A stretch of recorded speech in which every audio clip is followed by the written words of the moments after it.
भारत तभी मजबूत होगा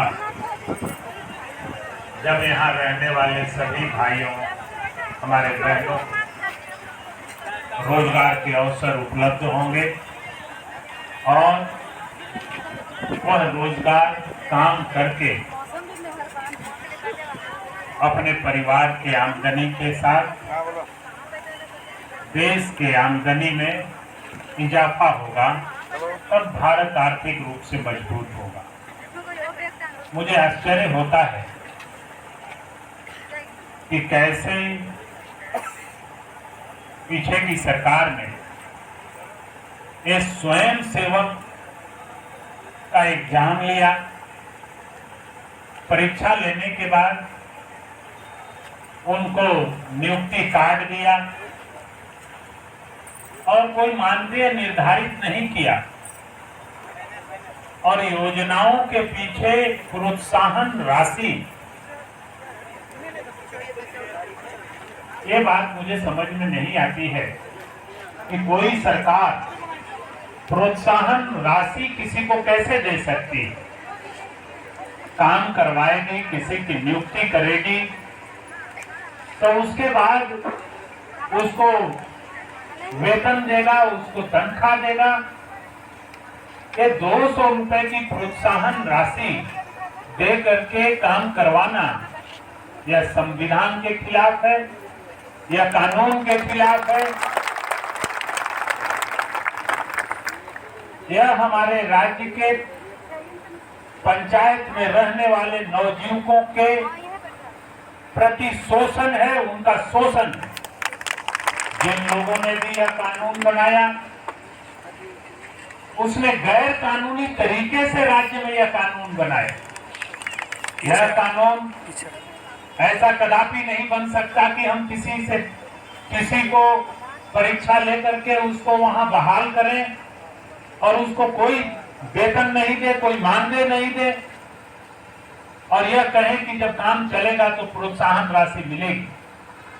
अभी 2 वर्षों से आवास नहीं बन रहा है, शौचालय बनने बंद हो गए, तो प्रोत्साहन राशि कैसे मिलेगा? और प्रोत्साहन राशि नहीं मिलेगा तो आपने जिन लोगों को काम पर लगाया तो उनके परिवार का खर्चा कौन चलाएगा? यह सरकार को सोचने की जिम्मेवारी थी, सरकार के लोगों को, बैठे लोगों को सोचने की जिम्मेवारी थी।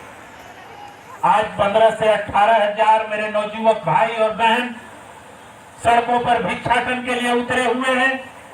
ऐसी नीतियां किसने बनाई, क्यों बनाई? यह बहुत ही दुर्भाग्यपूर्ण बात है और मैं अपने स्वयंसेवक के पदाधिकारियों से 3-4 दिन पहले 1 घंटा बातचीत हुई थी हमारी, मैंने बात किया था। मैंने ये बातें बताई थी कि इस बात को देख करके हमें अंदर से रोष है और ये रोष है कि महीनों लगातार कई हजार नौजुवक यदि आंदोलन पर बैठे रहे अपनी मांगों के लिए, जो जायज मांग हो तो कैसे चल सकता है, कैसे यह राज्य विकास करे? मैं आपको बताऊं साथियों कि आपके बात करने के बाद मैंने हमारी पार्टी की जो सबसे बड़ी बॉडी है पॉलिटिकल अफेयर्स कमेटी की बैठक में भी हमने इस विषय पर बात की, वहां पर बात किया और यह तय हुआ कि माननीय मंत्री जी बैठ करके इस मामले का कोई समाधान निकाले। माननीय ग्रामीण विकास मंत्री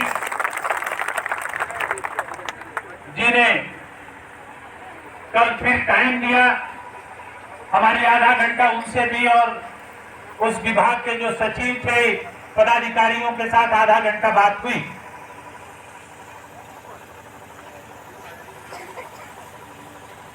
सब लोगों का यह मानना था कि यह जो स्वयं सेवकों की जो